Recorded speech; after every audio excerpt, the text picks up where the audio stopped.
Welcome, everybody. I'm Dan Powers, Executive Director of the Society for Science at User Research Facilities. This is our next session at the 2021 annual meeting. And we are going to be hearing next from Dr. Alicia Wood-Charlson. She's the User Engagement Lead for the U.S. Department of Energy Systems Biology Knowledgebase, KBase. Hello, Alicia. Thank you for making time.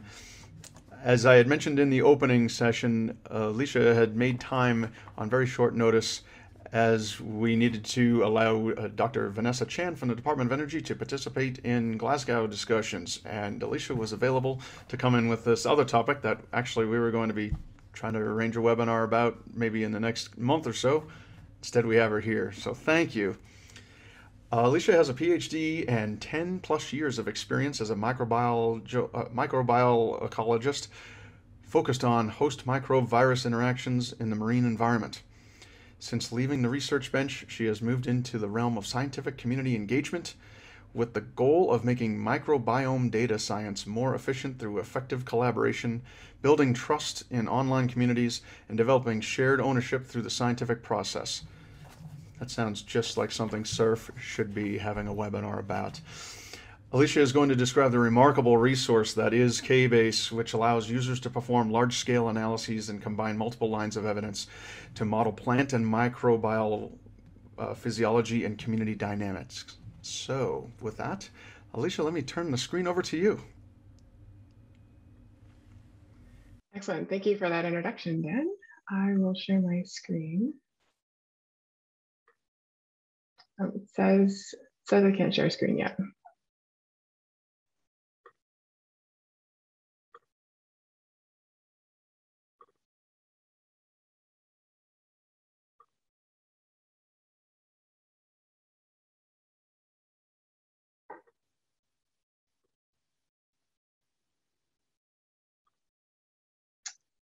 Still says screen sharing is disabled for me.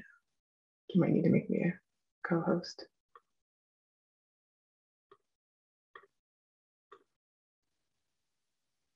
Aha, excellent. Got it.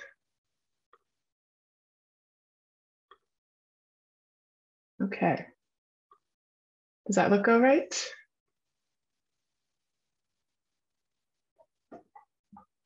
Can everyone hear me?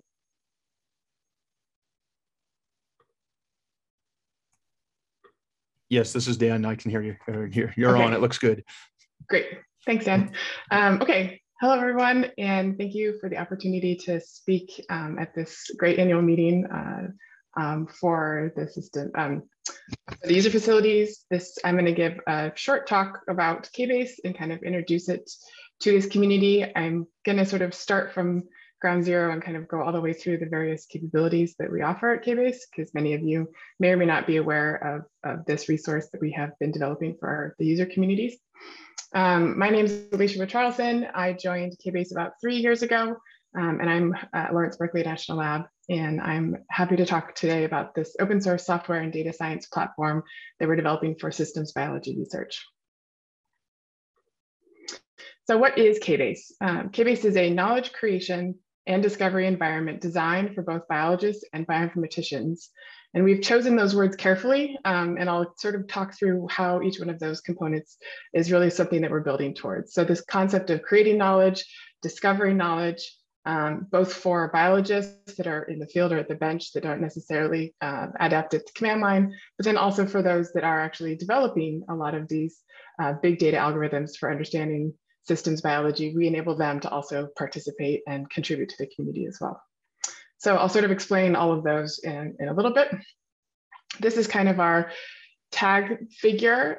We're working on revamping this to integrate some of the updated components in terms of fair data principles and some of the pure resources that Dr. Kung talked about. But in essence, what KBase tries to do is actually take data about a bunch of systems all the way from sort of global ecosystems down to sort of the molecular DNA scale. And those data come from a variety of resources, including DOE user facilities, such as the Joint Genome Institute and EMSL. It comes from our users, but then it also comes from sort of broader public repositories like NCBI or Uniprot. That data goes into KBase and gets integrated in a way that's interoperable. And then we actually enable people to do collaborative analysis with those data, including external tool integration, which is where the bioinformaticians really can contribute. And the end game that we're building towards is this concept of the knowledge engine, a way for all of the data and the users to actually supply evidence to make predictive biology more possible. And that is something that we're striving towards and we're continuing to build out in collaboration with our community. I really want to touch quickly on the fact that KBase supports the FAIR data lifecycle. So this is an acronym that most people are probably aware of. Findable, interoperable, accessible, and reusable data really is important for both people and for the machines to be able to actually get the data out and make sure that we can actually continue to use it. And so KBase is designed in a way that really supports metadata about the data, as well as the data itself in both human and machine readable ways. We make it accessible. It is an open source community resource. All of the data that comes into the system is by the design inherently interoperable, but we also allow people to download data in common file formats for interoperability off system. And then of course, being reusable. And that is one of the biggest components that KBase really is working on, is this reproducible and reusable component.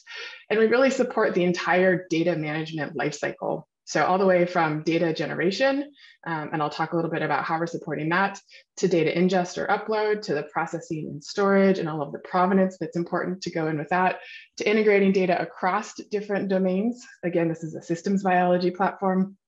And then making that data accessible through publication and discovery. And then that cycle can continue.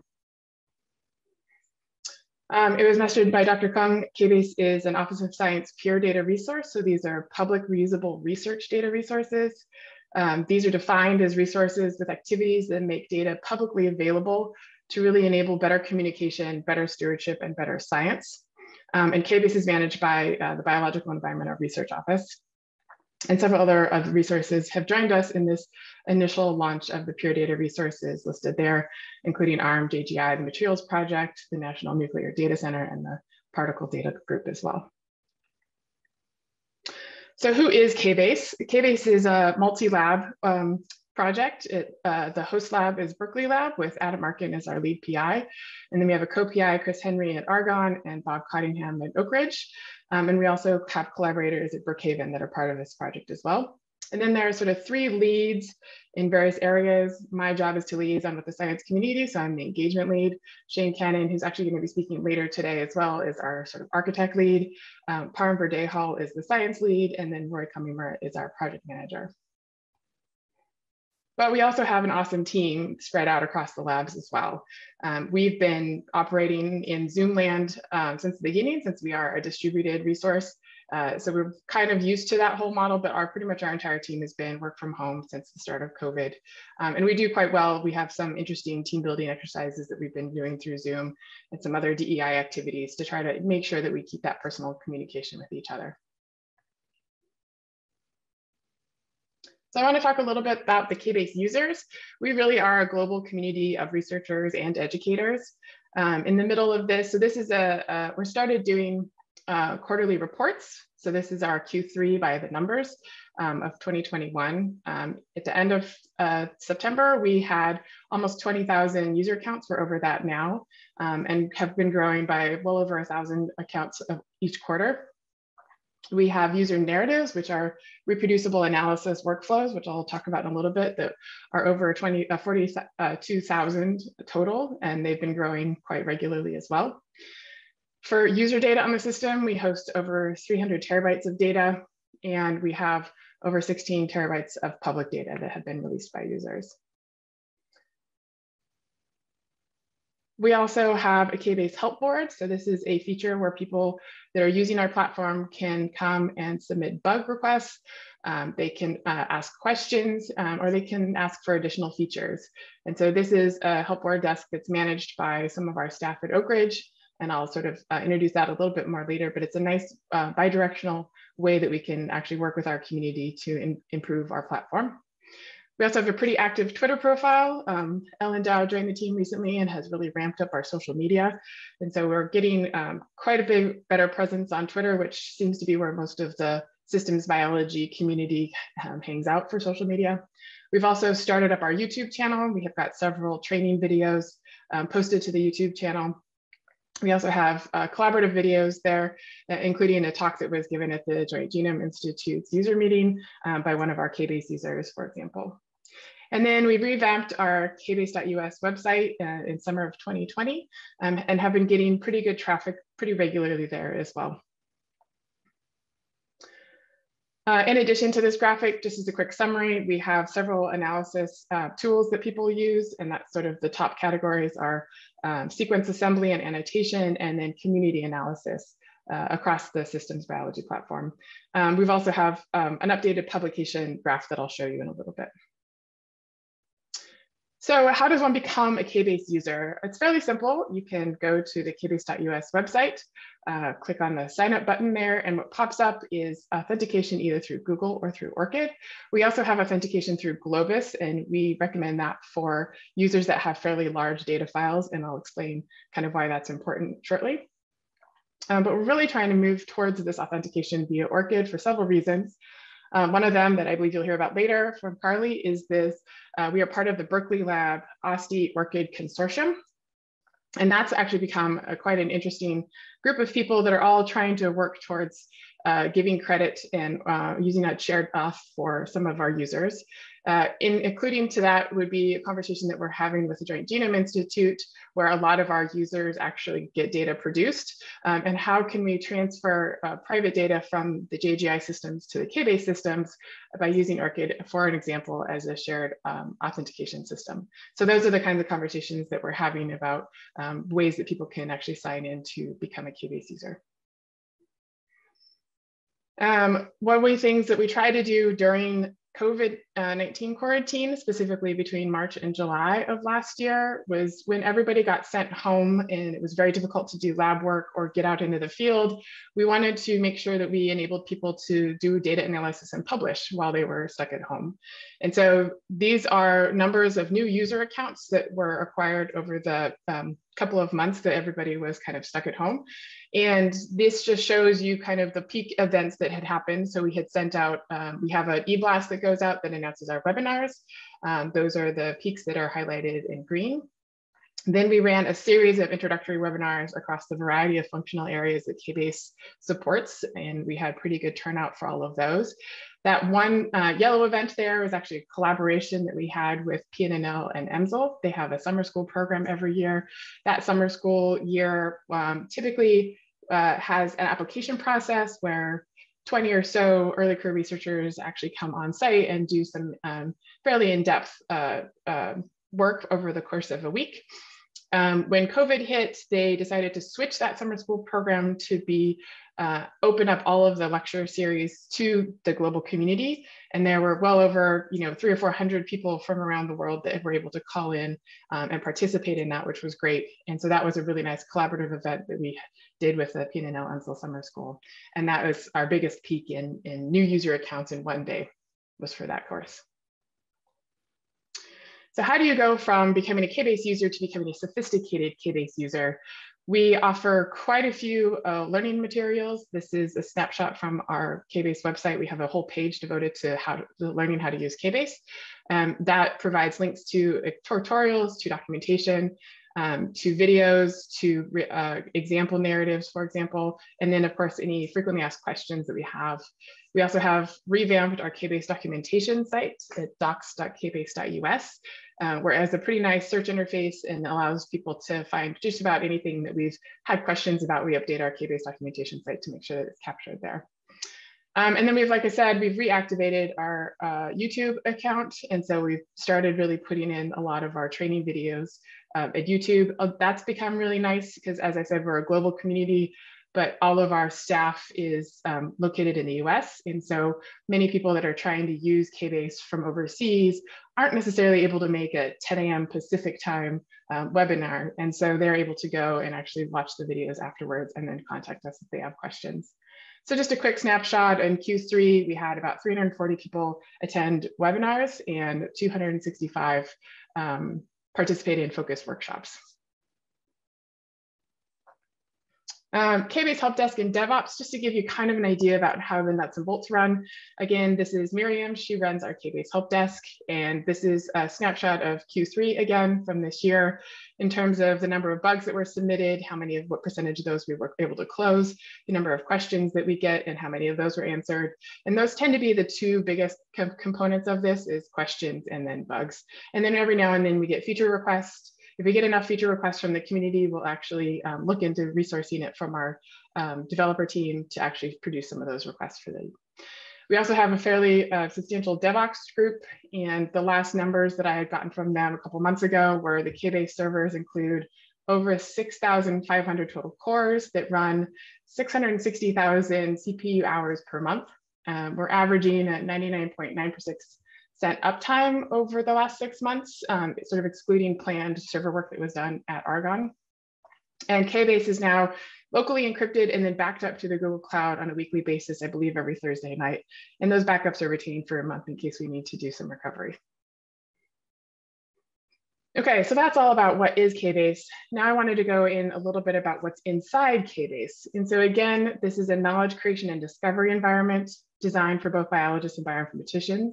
So I'm going to talk through sort of 5 different components of the KBase platform. And I try to think about it as scientists think about their experiments. So part of the scientific method, you design your experiment, you collect your samples, those samples get turned into data. That data then needs to get analyzed. That data and analysis should be shared and discussed with collaborators. And then of course you want to publish your results from that. And again, this is all in mind of like trying to keep the FAIR principles alongside of this entire process. And then I want to talk a little bit about a couple of other concepts that we're really trying to mature as part of the platform. And this is where I think it's important to bring up in this call, is because it really does engage our user community in the concepts of how do we do co-creation on the platform, and then how the platform is being used for education. So here is how KBase thinks about samples. This is one of our newest features, and we're actually having a series of webinars right now about samples and how we've rolled them out on the platform. We have another one tomorrow. If anyone is interested, I'd be happy to share the link with you. So when researchers think about samples, most of our researchers collect physical samples from the environment, potentially a water sample, a soil sample, part of a leaf or root. And that sample during collection has sample metadata that describes the context of that sample. So geographic location, potentially the temperature, potentially got a persistent identifier for that physical sample.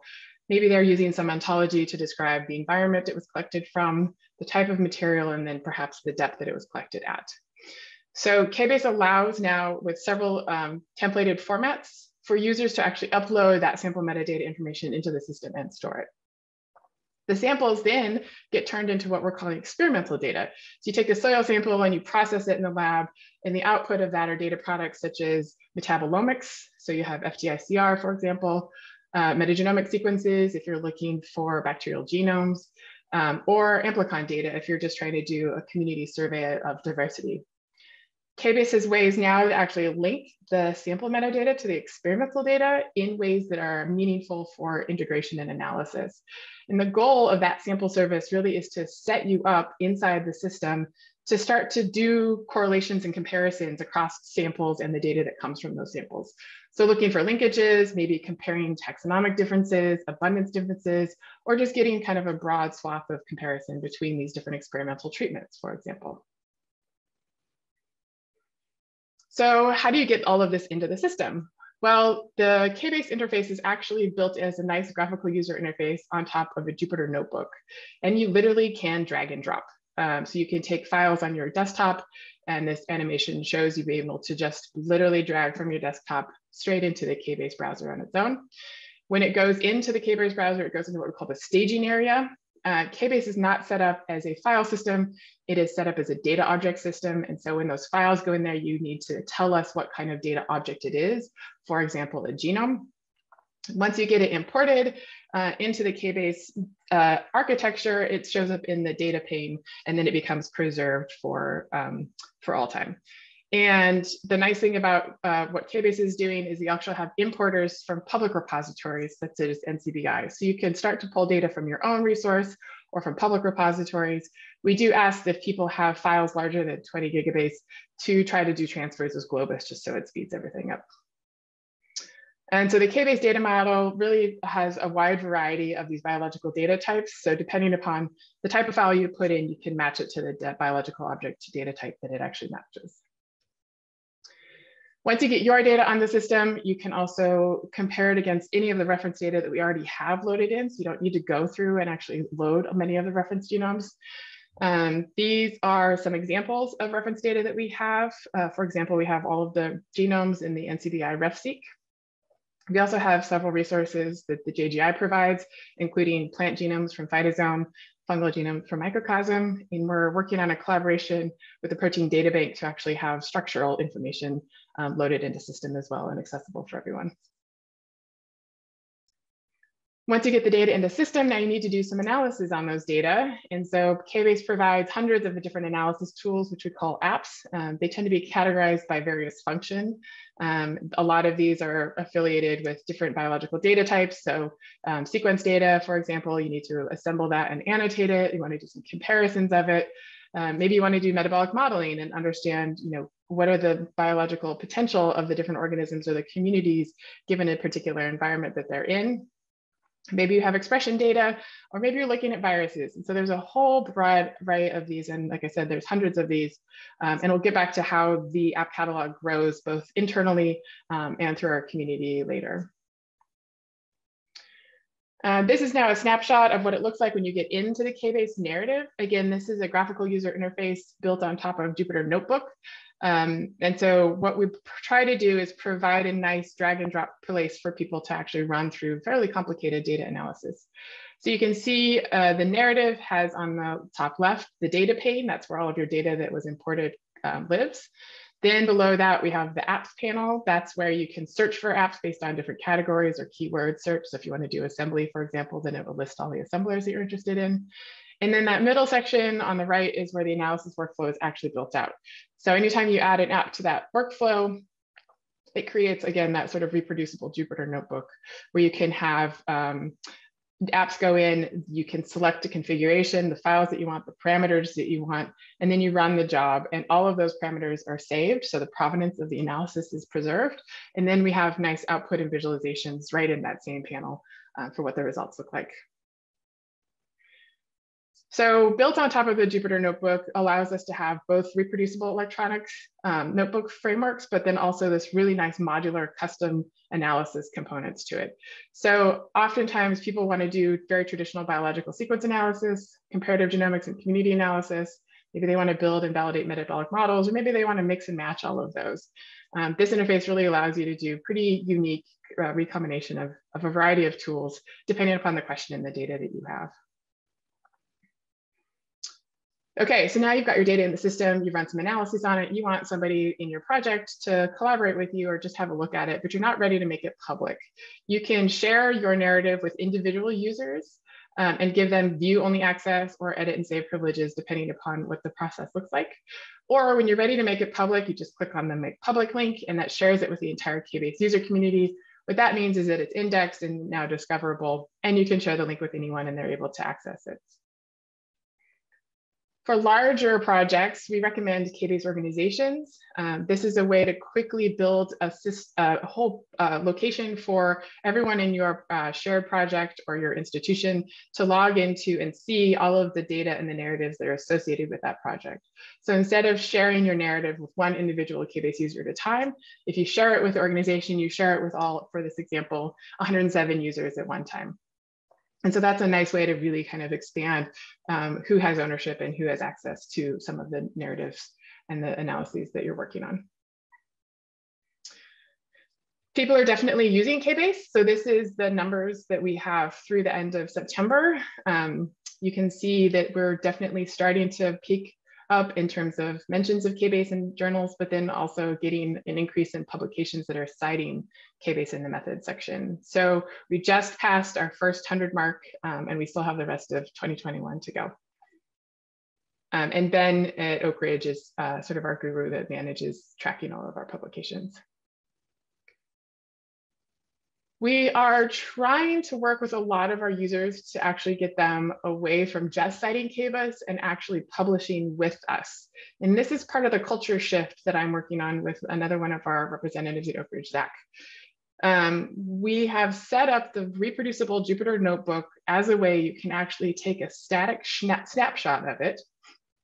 That static snapshot of the Jupyter notebook inside KBase produces an HTML page that then gets produced outside of the narrative. And that is a fully searchable, and it is indexed by Google and various other search engines as well. That narrative snapshot allows us to then work with OSTI to request a DOI, and that DOI can be included in preprints and publications. That then allows reviewers and the community to go and look at all of your data and the analysis that you did on it. And if they're interested in reproducing what you did, they can click on that narrative, log into KBase, and immediately start to play with your data or add their own data to your workflow and create comparable results. And so I really think this is going to start to be transformative in terms of how people are starting to interact in real time with results that are coming out of work that's being done. The goal for this really is to start to collaborate with publishers. So this is a current discussion that we're having with the American Society for Microbiology, produces a data set publication called Microbiology Resource Announcements. This is typically where a lot of the people in KBase are publishing genomes as they're going through their sort of very long process of collecting all the data for their research publication later. They might start actually releasing these small data set publications to announce the genomes that they've been able to assemble and put together on the system. The MRA editors are extremely interested in this because MRA as itself is not well cited, because this is just a genome here and there. And what's actually cited is the M Systems or later on traditional journal article that's published later. With this mechanism of getting a static narrative DOI contributed to that, we're actually able to track the provenance of that genome in system. So every time somebody copies this narrative or puts that genome into another narrative, we can actually collect those metrics. And we're working on reporting that back to MRA editors so they can start to actually get a concept of how much impactful these genome announcement publications have been. Related to that is this concept of giving credit where credit is due. And again, I'm following along sort of in that scientific hypothesis generation cycle where people collect physical samples. And now it is possible for people to get a persistent identifier for a physical sample. ESS Dive, for example, is recommending this. This is called the IGSN. And IGSN is International Geo or General Sample Number. And so you can actually get a persistent identifier for a physical sample. That physical sample then gets sent to potentially one of the user facilities like EMSL or JGI, turned into data. That data then gets uploaded into KBase. Somebody does analysis on it. They then create a static narrative, and we can give them via OSTI a DOI for that dataset landing page. The other thing we can do is actually connect all of this to their ORCID account. And this is through the OSTI ORCID consortium. And the goal of connecting all of these things from physical sample to the reproducible workflow to the person or the people that actually produced all of that is really trying to capture the effort that goes into this. I would argue that just these steps are probably 90% of the effort that goes into producing a research publication. And so we're working with DataCite, which is where the dataset DOIs land. Crossref gets the publication DOIs. DataCite gets the dataset DOIs directly from OSTI. They've started to set up a DataCite Commons, which kind of looks like Google Scholar, but for data sets. So we're talking to them about what that API looks like to be able to send those view and downloads of the data sets that we're getting associated with physical samples, associated with their ORCID ID, and populating the metrics that show impact for those samples and data prior to someone's publication, obviously in addition to, but if we can get the culture shift that people are sharing data early and often, we can actually start to give them impact metrics prior to publications. And that I think will be hopefully transformative in how people are using and leveraging the importance of the data sets that are produced and not just the publication. So I am more than happy to talk to anybody. If you've got feedback on this, you have ideas on data citations, please send me an email. We have a shared Slack channel through KBase with representatives from ORCID, representatives from data site, et cetera. And it's sometimes an interesting place for people to share resources as they come out or just ask questions. Okay, so what is in KBase? I want to talk a little bit about creation, co-creation, and education, and then hopefully we'll have plenty of time for questions. Okay, so we've gone through this concept of becoming a KBase user, becoming a sophisticated KBase user, starting to publish using KBase. What's next? Well, what's next really is what we're calling our KBase user working groups. And this is really that formal partnership that we have with DOE user facilities, with science focus areas, and with FOA awardees to advance a joint mission of sharing data and knowledge with the broader scientific community. We have user working groups across 4 major themes at the moment. So microbiome related work, metabolism related work, functional genomics, and then this concept of data science. And this is a figure that we put together for a blog that we posted a couple of months ago about some previous collaborations that we have that we're starting to wrap up across a variety of different collaborative projects that represent several SFAs and some of the user facilities as well. So this just shows how there's kind of a method to the madness. There's different components of all this, but how they all interconnect. And KBase really is an amazing platform for all of these different collaborations to produce components that can all start to build out that systems biology platform, leading into that sort of predictive biology knowledge-based component that we're working towards. So these are just some examples ranging from viral genomics and annotation to structure, to integrating annotations for metabolic modeling. And it's been quite fun. I have to say, we have several of these resources are going to be continued on, but we've got some new ones to announce in a couple of slides. And so how do people also contribute all of this stuff? So as we said, these user working groups have data and software and analysis that they are doing in their own projects, but they want to share it with the broader community. And that's where the KBase Software Development Kit comes in. This is a process for people to get a developer account. The developer account walks you through the different SDK modules in order to get up to speed on how to build software for KBase. All of our KBase software is based on open source code in GitHub. All of the apps are deployable as Docker. And the narrative, again, is built on Jupyter. We adopt community data standards and ontologies, and we have a fairly extensive code review and release. And once you go through all of that, basically anyone can contribute apps, data, or analysis workflows into the system.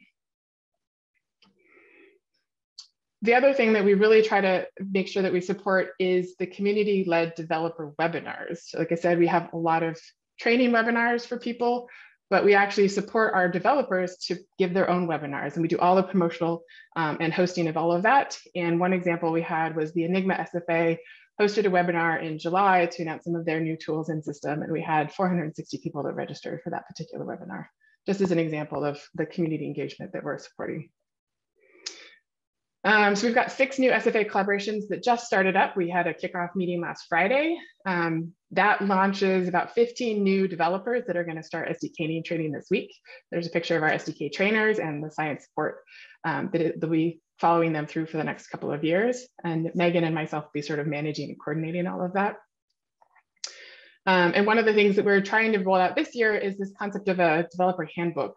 It really gives people kind of a resource for where to go if they have questions, but also talks about the KBase Code of Conduct and our authorship guidelines. So really trying to formalize this collaboration in how we work with everyone. Finally, the KBase Educators program. This was really ramped up again during COVID as a way to support educators that were trying to teach classes remotely, especially complex biology classes or bioinformatics classes. This was a really interesting community development exercise that Ellen Dow, who's pictured up in the corner, started to put together. She built out this layer of community support and engagement that I think was really impactful and created a bunch of resources for educators by educators. And this was actually recently published in Frontiers a couple of weeks ago. In that process, we've built out best practices on using KBase in the classroom. There's a peer network support system via Slack and working groups. And we actually have one of our KBase educators that's going to be working with a classroom to translate a lot of these resources into Spanish. So that'll be coming soon, hopefully next semester. Again, we have a variety of modular workflows that touch on some of the major bioinformatic courses that the teachers are using. And there's teacher versions and student versions available. And we have an IRB approved classroom survey as a way for educators to get feedback on how effective this has been. So question I have for everyone here is really just how can we continue to collaborate? KBase is linked in with a couple of the user facilities, and we have, partly because we have shared user communities. But I'm also, I never thought I would say this, but I'm very excited if anyone wants to talk about data management best practices or how we support fair data across all of our systems. Data citations is kind of my biggest one right now, just because I think it's going to be really important to try to get data out early and often. And then, of course, I'm always happy to talk about ideas around community development and community engagement. But perhaps there's other topics that have come up potentially that you want to talk about that I haven't thought of yet. And with that, I'd like to acknowledge the BER Genomic Science Program, who funds KBase. And that's it.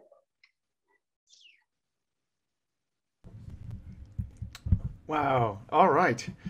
Thanks, Alicia. That was quite detailed. And the stats that you have in terms of engagement, new users, and all the different ways that across social media, how you've been finding who's connecting in or just how many times things are shared, etc. That's really helpful context as well. Obviously, it's showing the demand and the interest in this kind of program for people to use. I had a quick question that had come up as I'll be looking here to see what other people put in as comments. And this might be getting a little deep into the weeds, but into the fast QC reports that you had referenced. And that highlights the different quality of results on different modules that people might have run. I was curious if you could describe how those results are used, or if there's some that are more useful than others, or even more so now that they're able to be so, quote, easily accessed, how that information is actually helping the researchers. Yeah, that's a great question. I think data quality control is, definitely a key feature when you're going to be sharing data downstream. You want to make sure you've got ways that you've been able to detect how you've been able to clean it up and all the provenance choices that were made. So the FastQC particularly is a quality control application that actually was built outside of KBase and was wrapped and put into KBase and made accessible to users. There's a follow-up tool that people can use called Trim-O-Matic that actually leverages the FastQC just output results, and Trim-O-Matic lets you go through and actually clean up results based on the output from that. So it's kind of a two-step process to figure out, what does the quality look like, and then being able to filter the data based on the quality that you have gotten a report on. And that's true for a couple of different kinds of data types that we have, is giving an output, a visual output usually for what the quality looks like. Then people can make their own decisions about how they want to clean up the data from there. But we track the provenance for all of those decisions in system. Okay. All right. Any other questions from the audience here? We're kind of coming up on our 45-minute window that I had asked Alicia for. So just wait one more moment. And I wonder if I could ask almost a side question, because you had responded in an email to me with Aloha. Are you actually in Hawaii?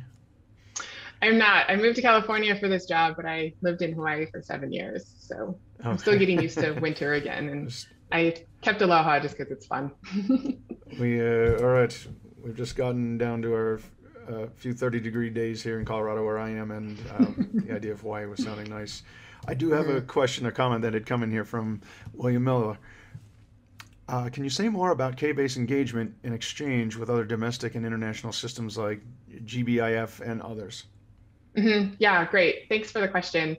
So KBase is in several conversations along with a sort of broader BER facility architecture that includes JGI, the National Microbiome Data Collaborative.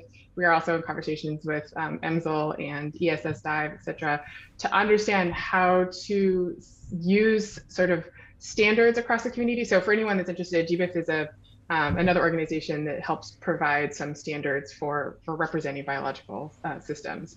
So GBIF and the Genome Standards Consortium, the CSAR format that goes into IGSN, et cetera, KBase has a nice sort of interoperable way to represent any of those standards in system. We're also working with the GTDB, so it's the Genome Database Taxonomy Group, which is an alternative taxonomy profile to NCBI. We have both of those in system. And so basically anyone that identifies a community-driven standard that they want integrated into KBase, we're happy to work with them to talk about it. I'm actually also participating alongside in this with the Research Data Alliance, which is a concurrent conference that's happening virtually. And a lot of those conversations around syncing across sort of global data commons and how do you do interoperability, internationally, is part of those conversations. And KBase is joining in those as best we can to figure out how to make sure that we're using standards uniformly across all of those platforms. Nice. All right. William says thanks. Okay, then I'd like to say thank you again to you, Alicia. And there are some links that you had within the slides that were up on the screen, and so many different references to aspects of how KBase functions. I hope that the audience will reach out to you and at least check out online the websites for KBase and the user groups, etc., and tap into this great database.